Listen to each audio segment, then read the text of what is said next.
नमस्कार साथियों, मैं योगेश गुप्ता आपका स्वागत करता हूं आपके परिवार डिफेंस पाठशाला में। देखो भाई, अभी 18 जनवरी ये वो डेट है जिस डेट पर एयरफोर्स एक्स और वाई ग्रुप का पेपर होने वाला है। और मैं दावे के साथ कह सकता हूं कि एक्स ग्रुप के पेपर में जो 25 क्वेश्चन फिजिक्स की पूछी जानी है उसमें से 1 या 2 क्वेश्चन, जी हाँ, और हो सकता है कि 3 भी हो जाए, वो हमारे पूछे जाएंगे कार्नोट साइकिल से। तो 10 मिनट की इस वीडियो में आप कंप्लीट कार्नोट साइकिल देखिए, फिर मैं आपको कार्नोट साइकिल के कुछ क्वेश्चन की प्रैक्टिस भी करा दूंगा। बात यह है कि कार्नोट साइकिल जब आप देखोगे तो ऐसा कार्नोट साइकिल आज तक आपने कभी नहीं पढ़ा होगा, एक छोटी से छोटी चीज से लेकर बड़ी से बड़ी चीज। ओके, तो चलो फिर हम लोग बात करते हैं पहले कार्नोट साइकिल की। बहुत ध्यान से सुनना। सबसे पहला क्वेश्चन पूछा जाता है कि जो कार्नोट साइकिल होता है सर, वो एक रिवर्सिबल साइकिल होता है कि इरिवर्सिबल? तो कहना कार्नोट साइकिल एक रिवर्सिबल साइकिल होता है। और रिवर्सिबल साइकिल उस साइकिल को बोलते हैं जिसमें फ्रिक्शन का मान, जिसमें घर्षण का मान ध्यान रखना 0 हो। तो याद रखिएगा, जिसमें घर्षण का मान 0 होता है सर, उसे बोला जाता है रिवर्सिबल। दूसरी बात सुनिए, कार्नोट साइकिल जो है ना, उसकी दक्षता यानी इफिशियंसी एक मैक्सिमम इफिशियंसी होती है। मतलब इससे ज्यादा दक्षता किसी और साइकिल की नहीं होती।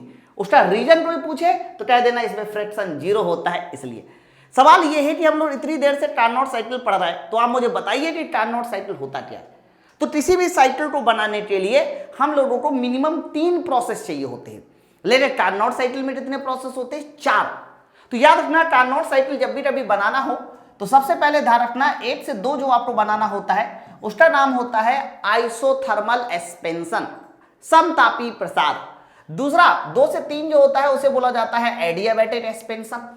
मतलब शुरुआत के जो 2 हैं वो हमारे एक्सपेंशन हैं। इनमें से एक बस तुम्हारा होगा आइसोथर्मल एक्सपेंशन मेरे दोस्त, और दूसरा होगा तुम्हारा एडियाबैटिक एक्सपेंशन। क्लियर है ना? इसके बाद आगे आते हैं 3 से 4 में। तो याद रखना, जो 3 से 4 होता है मेरे दोस्त, उसे बोला जाता है आइसोथर्मल कॉम्प्रेशन। आइसोथर्मल कॉम्प्रेशन मतलब इसमें हमारा टेम्परेचर कांस्टेंट रहेगा, आइसोथर्मल कॉम्प्रेशन। और फिर लास्ट में तुम्हारा कह सकते हो 4 से जो 1 आएगा सर, 4 से जो 1 आएगा इसे बोला जाता है एडियाबैटिक कॉम्प्रेशन। तो किसी भी कार्नोट साइकिल में ध्यान रखना 4 प्रोसेस होते हैं। 4 में से कौन कौन से 4 होते हैं? ऊपर वाले ही और नीचे वाले 1 से 2, 3 से 4, ये आइसोथर्मल एक्सपेंशन और आइसोथर्मल कॉम्प्रेशन। और 2 से 3 और 4 से 1 सर, ये दोनों हमारे एडियाबैटिक होते हैं। बोलो, बात इतनी सबको क्लियर है ना? अगली बात मैं बताता हूं कि सर ये तो हो गया हमारे पास साइकिल के बारे में कि 2 आइसोथर्मल है और 2 एडियाबैटिक है। फिर मैंने आपको एक और पॉइंट बोला है कि ये सबसे ज्यादा दक्षता देता है, लेकिन ध्यान रखना इस साइकिल का कोई भी प्रैक्टिकल यूज नहीं है। कोई भी प्रैक्टिकल यूज नहीं है। मजेदार बात यह है कि ये साइकिल सबसे ज्यादा दक्षता देता है, फिर भी कोई प्रैक्टिकल यूज नहीं है। मैंने कहा बिल्कुल ऐसा इसलिए है क्योंकि इसमें 2 सबसे अपोजिट वाले प्रोसेस इन्वॉल्व होते हैं। जैसे कि आपने कहा कि सर इसमें 2 आइसोथर्मल होते हैं, मैंने कहा वेरी गुड। आपने ये भी कहा कि सर इसमें 2 एडियाबैटिक होते हैं, मैंने कहा वेरी गुड। आपको पता है ये दोनों के दोनों हमारे एक ऐसे प्रोसेस होते हैं जो जस्ट अपोजिट है। जस्ट अपोजिट का मतलब ये है, isothermal process sir very slow process, ये सर वेरी स्लो प्रोसेस, जबकि adiabatic process very fast process. अब आप मुझे बताइए कि दोनों एक साथ पॉसिबल है बनाना? नहीं। इसीलिए इस साइकिल का कोई भी प्रैक्टिकल यूज नहीं है। अब बात करते हैं कि इस साइकिल की दक्षता क्या हो सकती है और इस साइकिल को और अच्छे से कैसे डिफाइन किया जा सकता है। तो मैं एक काम करता हूं कि मैं बीच में दिखा देता हूं कि ये मेरा हीट इंजन है। हीट इंजन की परिभाषा ये होती है कि हीट इंजन को आप हीट एनर्जी दीजिए, है ना, बट हीट एनर्जी जो दी जाती है वो किसी सोर्स से दी जाएगी। सोर्स जिस टेम्परेचर पे दी जाती है उसे टेम्परेचर को T1 माना, दी जाने वाली हीट को आपने Q1 माना। कितना? Q1। अब मान लीजिए तुमने 100 किलो जूल हीट दी, तो इसका कुछ हिस्सा देखिए ये हमें वर्क डन में दे देगा, W में दे देगा, और कुछ हिस्सा जो है बाहर सिंक में रिजेक्ट कर देगा। देखो, जैसे आपके घर का गंदा पानी सिंक में चला जाता है ना, बिल्कुल ठीक उसी तरीके से ये भी वही सिंक है ना। तो सिंक में जाने वाली हीट को बोला जाता है Q2, और याद रखना इसके टेम्परेचर को बोला जाता है T2। समझे ना? तो आप मुझे बताइए हीट इंजन में कौन कौन सी हीट आई? तो कहना Q1 आया, Q1 आया, और गया क्या? W। गया क्या? W plus Q2।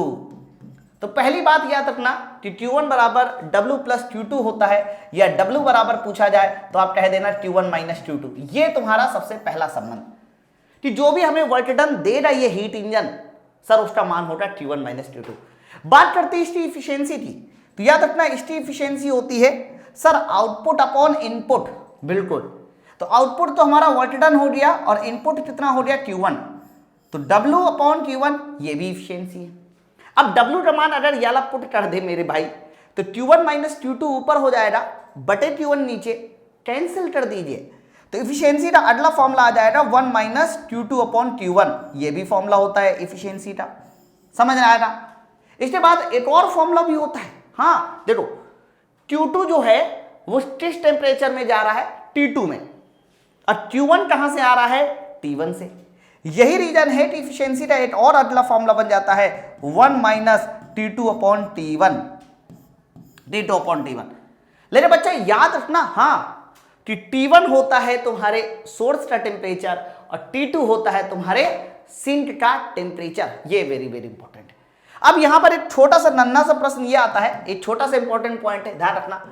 क्वेश्चन ये पूछा जाता है कि सर यदि मुझे कार्नोट साइकिल की दक्षता बढ़ानी है तो मुझे सोर्स का टेम्परेचर क्या करना होगा और सिंक का टेम्परेचर क्या करना होगा, ये क्वेश्चन आता है।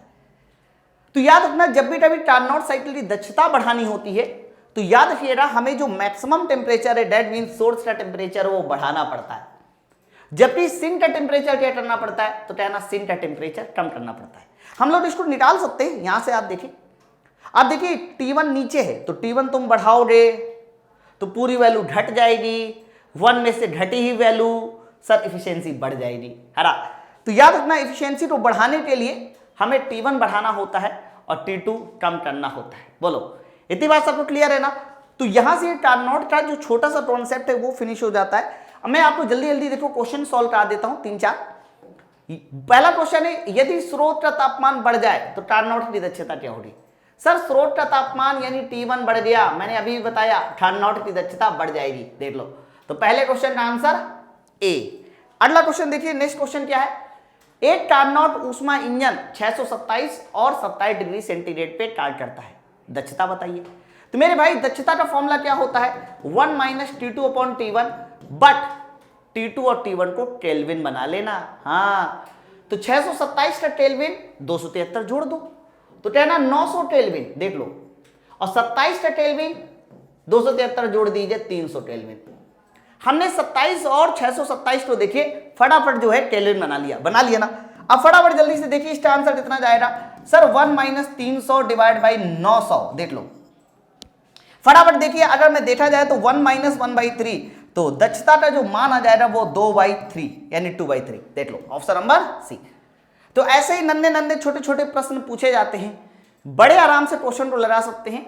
मुझे वीडियो में कमेंट करके ये बताइएगा कि आप लोगों में से कितने लोग एयरफोर्स एक्स ग्रुप की तैयारी कर रहे हैं और कितने लोग चाहते हैं कि हम लोग फिजिक्स की क्लास को लाइव कर सके, ठीक है। और अगर ये वीडियो पसंद आया हो तो नीचे कमेंट करके जरूर बताइए। ऐसे हम लोग और भी बहुत अच्छे अच्छे वीडियो बनाते रहेंगे, पढ़ते रहिए, कमेंट जरूर करके बताइए आपको क्लास कैसी लगी।